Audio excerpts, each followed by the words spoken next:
সকলোৰে খবৰ ভাল কিমান দেৰি পৰা ৰখি আছে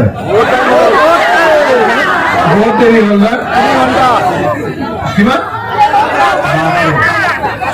যি নহওক মোৰ আহোঁতে অলপ দেৰি হ'ল মই ডিপুত গৈছিলো ৰাতিপুৱা ডিপুৰ পৰা চিপাঝাৰৰ পৰা ওদালগুৰি সেইকাৰণে অলপ দেৰি হ'ল বেয়া নাপাব দেই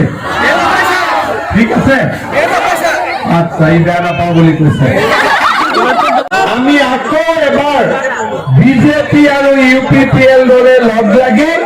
আকৌ এখন আমি চৰকাৰ গঠন কৰিবৰ বাবে আমি সাজু হৈছো আমাৰ এতিয়া আমাৰ যি ৰেল আছে ৰেলৰ আগত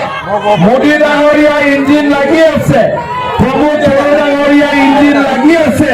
এতিয়া দিছপুৰতো আমি বিজেপি আৰু UPPLৰ ইঞ্জিন লগাই দিব লাগে 120 স্পীডত গাড়ী দৌৰি থাকে হয়নে নহয় আপোনালোকক মই অনুৰোধ কৰিম যে আজি অসমত কাৰো সন্দেহ নাই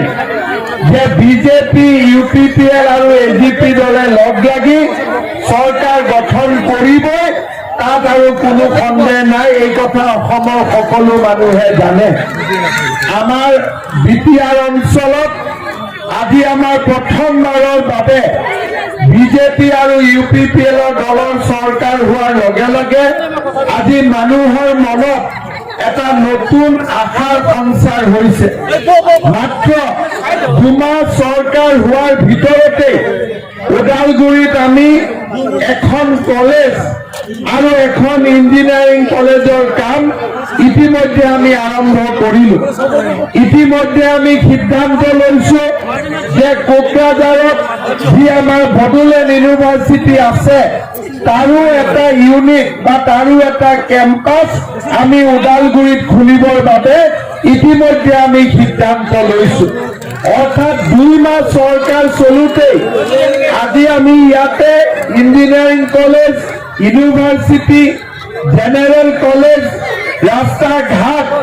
আদি আমি বহুখিনি আগুৱাই যাব পাৰিছো আজি যদি আমাৰ এই চৰকাৰখন দিল্লীত যদি মোদী ডাঙৰীয়াৰ চৰকাৰ দিছপুৰত যদি বিজেপিৰ চৰকাৰ আৰু আমাৰ যদি কোকৰাঝাৰতো বিটিআৰত যদি UPPL